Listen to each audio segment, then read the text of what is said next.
अभी हम समझेंगे नोबल गैसेस क्या होती हैं और इनका मकसद क्या होता है और सारा प्रोसेस इनका, ठीक है। तो ये हमारे पास एक पीरियोडिक टेबल है। मुझे याद है कि पिछली वीडियो में मैंने आपको करवाया है कि आपके पास अगर कोई सिंबल हो, लेट्स सपोज सी हो, तो कार्बन का सिंबल, तो उसके ऊपर जो है ये चीज़ मास नंबर होएगी, ये वाली, और ये चीज़ एटॉमिक नंबर होएगी। अब ये जो है ना, ये सिस्टम ऐसे ही है अनलेस आपको उसने स्पेसिफिकली मेंशन करके बताया हो कि ये वाली चीज़ ये है और ये वाली चीज़ कुछ और है, ठीक है। जो इस केस में हमारे पास हुआ हुआ है, इस केस में पीरियोडिक टेबल की की ने हमें स्पेसिफिकली बताया हुआ है कि एटॉमिक नंबर को उसने ऊपर रखा है और मास नंबर को उसने नीचे रखा है, ठीक है। तो इस केस में हमने जो पढ़ा था, ये 12 और 6 वाला सिस्टम, इसमें उसने खुद बता दिया कि मैंने इन दो चीज़ों को स्वैप कर दिया, ठीक है। तो अनलेस आपको उसने ये ऑलरेडी बता दिया हो तो आपने यही अज्यूम करना है कि ऊपर वाली चीज़ जो है वो मास नंबर हुआ करेगी और नीचे वाली चीज़ एटॉमिक नंबर हुआ करेगी। लेकिन इस केस में ऐसा नहीं है क्योंकि उसने स्पेसिफिकली मेंशन करके हमें बता दिया हुआ है, ठीक है। तो बहरहाल हम अपने टॉपिक की तरफ आते हैं। तो ये हमारे पास एक पीरियोडिक टेबल है जो आपको दिया जाएगा आपके पेपर में, और इससे आपकी काफ़ी अच्छी यादें होंगी। तो इसके अंदर हमारे पास कुछ ग्रुप्स होते हैं, ठीक है। ये जो वन है, ये रोमन सिंबल्स में बेसिकली ग्रुप्स बने हुए हैं। ये जो है ना, इसको कहते हैं ग्रुप वन, ठीक है। फिर इस तरह ग्रुप टू, और फिर ये जो है ना ग्रुप थ्री है, और ग्रुप फोर, और फिर फाइव, और फिर सिक्स, और फिर सेवन, और फिर एट। हमने जो करना है ना वो बेसिकली इस ग्रुप एट को देखना है, ठीक है। ये ग्रुप एट है हमारे पास। अब ये ग्रुप एट जो है ना, इसकी एक बहुत स्पेशल बात है, ठीक है। इसके अंदर जो गैसेस हैं सारी, पहले तो ये सारी की सारी चीज़ें जो है ना ये गैसेस हैं, ठीक है। ये पूरा ग्रुप एट जो है ना, इसमें सब कुछ गैस है, कोई सॉलिड नहीं है, कोई लिक्विड नहीं है। ये सारी जो है ना ये गैसेस हैं, ठीक है। और इसकी स्पेशल बात यह है कि इन सारों को कहते हैं नोबल गैसेस, ठीक है, नोबल गैसेस। अब नोबल क्यों कहते हैं? क्योंकि ये ना किसी चीज़ के साथ रिएक्ट नहीं करती। कहीं जिसको कहते हैं ना कि यार फिरना लोगों के साथ और बातचीत करना और फ्रेंडली होना और वो सब कुछ, तो ये जो है ना ये अपने काम से काम रखते हैं, ठीक है। इसलिए इनको हम कहते हैं नोबल गैसेस। ये रिएक्ट नहीं करती, ये अपने काम से काम रखती हैं साइड पे, ठीक है। रिएक्शंस में हिस्सा नहीं लेती और इस तरह की मतलब केमिकल चीज़ें नहीं करती, तो इनको हम कहते हैं नोबल गैसेस। अब इनका चक्कर क्या होता है बेसिकली? तो मैं अगर यहाँ पर हीलियम की एग्जांपल ले लूँ तो मेरे पास ये है हीलियम, और इसका एटॉमिक नंबर उसने, क्योंकि मुझे बताया हुआ मैं एटॉमिक नंबर को ऊपर लिख रहा हूँ, तो इस केस में हमारे पास एटॉमिक नंबर ये है और मास नंबर ये है। तो अगर इसका मैं एटम बनाऊँ तो मेरे पास एक न्यूक्लियस है, या इसको अगर थोड़ा छोटा कर दें, या एक सेकेंड, थोड़ा इसको जूम इन करके इधर ही बना लेते हैं। ये मेरे पास एक न्यूक्लियस है, ठीक है। न्यूक्लियस के अंदर मेरे पास दो प्रोटॉन्स हैं जो मैं ग्रे कलर से रिप्रेजेंट कर रहा हूँ। अब न्यूट्रॉन्स कितने हैं? फोर में से टू माइनस कर दो तो आपके पास टू बच जाएगा, और वो जो टू नंबर है वो बेसिकली न्यूट्रॉन्स का है।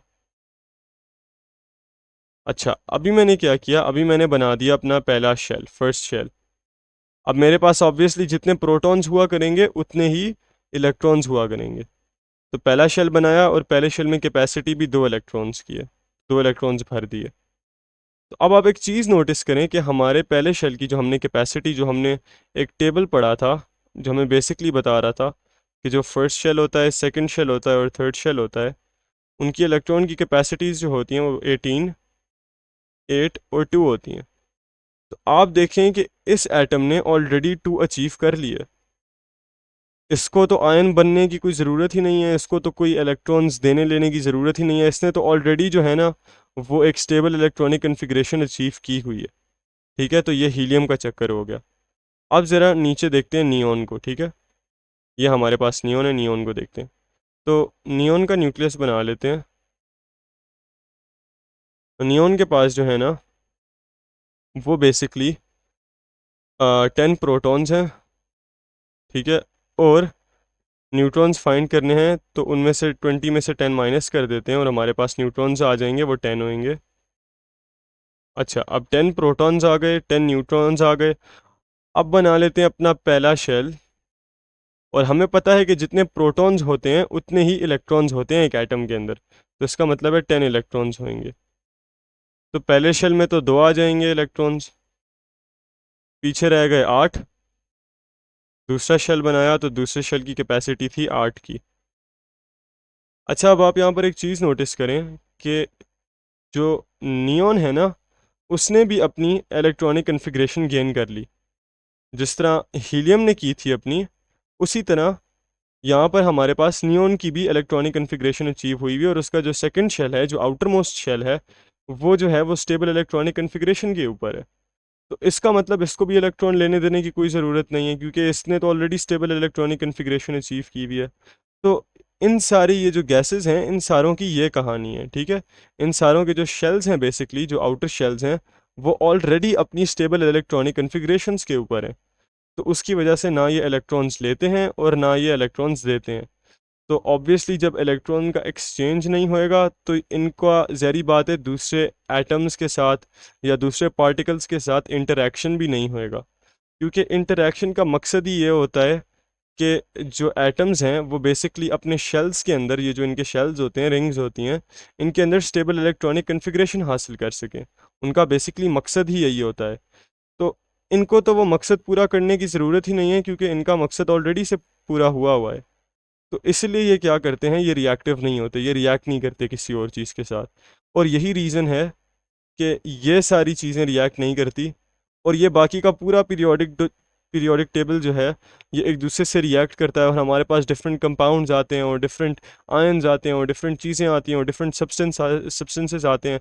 उसकी मेन वजह ही यही है कि ये सारी जो एलिमेंट्स हैं, ये सारे जो एटम्स हैं, ये क्या कर रहे हैं, ये हमने पढ़ा था कि ये लालची हैं, और ये जो है ना एक इलेक्ट्रॉनिक कन्फिग्रेशन हासिल करने के चक्करों में, तो उस चक्कर के पीछे ये रिएक्शंस करते हैं, उस इलेक्ट्रॉन लेने देने के पीछे ये लड़ाई झगड़े करते हैं, रिएक्शंस करते हैं, डिफरेंट हमारे पास सब्सटेंसेस आते हैं, डिफरेंट चीज़ें आती हैं, आयंस बनते हैं, कंपाउंड्स बनते हैं। तो उसकी मेन रीज़न ही यही होती है, क्योंकि इनकी जो आउटर शेल होती है उसकी इलेक्ट्रॉनिक कन्फिग्रेशन स्टेबल नहीं होती। तो इसलिए ये सारी चीज़ें रिएक्ट करती हैं, और इन गैसेस को नोबल गैसेस कहा जाता है।